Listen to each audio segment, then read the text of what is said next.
My first question is, what if that customer came to my website but didn't sign in? I can't necessarily immediately tell who that sale was.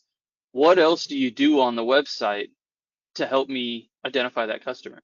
So with websites, the primary method of identifying a customer would be a loyalty program. Uh, and there, to have a loyalty program, you have to have a reason for somebody to want to log in. Maybe there's a discount that they get if they log in, or um, perhaps there's some transactional activity that you can view if you're logged in. So there needs to be a reason for somebody to log in. Now, the nice thing about persistent cookies is over time, and of course, this is becoming more complex with people being able to say, don't track me through cookies. But with persistent cookies, let's say that I come in and in uh, January, I have this promotion code that if I go and log in, I can use a particular get a discount. So I log in, but if you lay down then that put that result of that login into a cookie, then 3 months later, if I come in off an email, even if I never log in on that session, I do have that persistent cookie that ties me that new session to who I am. So at this particular retailer I work for, we actually were able to identify 80% of the session activity to a customer, even though a, only a minority of the sessions were ever logged in.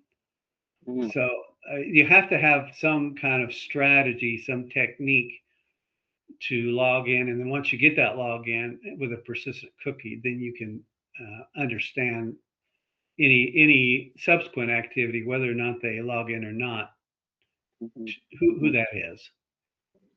Okay, so on an individual given sale, if the customer, uses a promo code, uses their loyalty number, or even gives you identifying information like address, email, name, we can talk about that kind of identity matching later.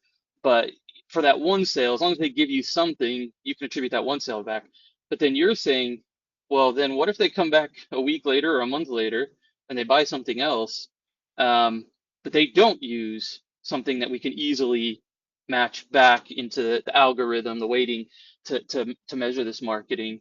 That's where cookies come in. And what I'm also hearing is increasingly regulation requires us to allow people to deny those cookies. It's harder and harder to have a really complete set of cookies, long lasting, that can track the customer. Um, and so, in that, what I'm hearing you say is um, things like loyalty and offers are only more important because if we don't have a long lasting, long reaching key, then more and more on every sale, we need to find out who that customer is, get them in some way to identify, because we don't have the cookie from the last time to rely upon. Yeah,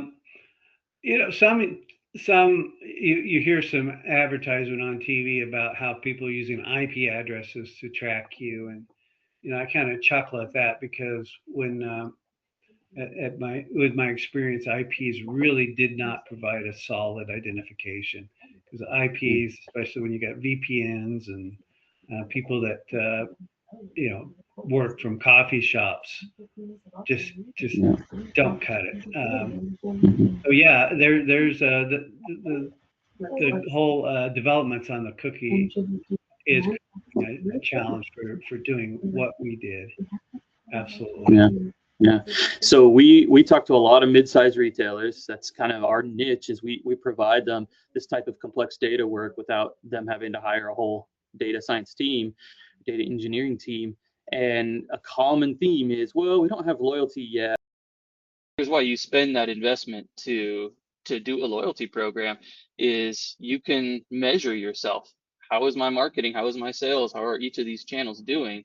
When you get the customer to purchase under loyalty. Now you create a full view of that customer and their activities.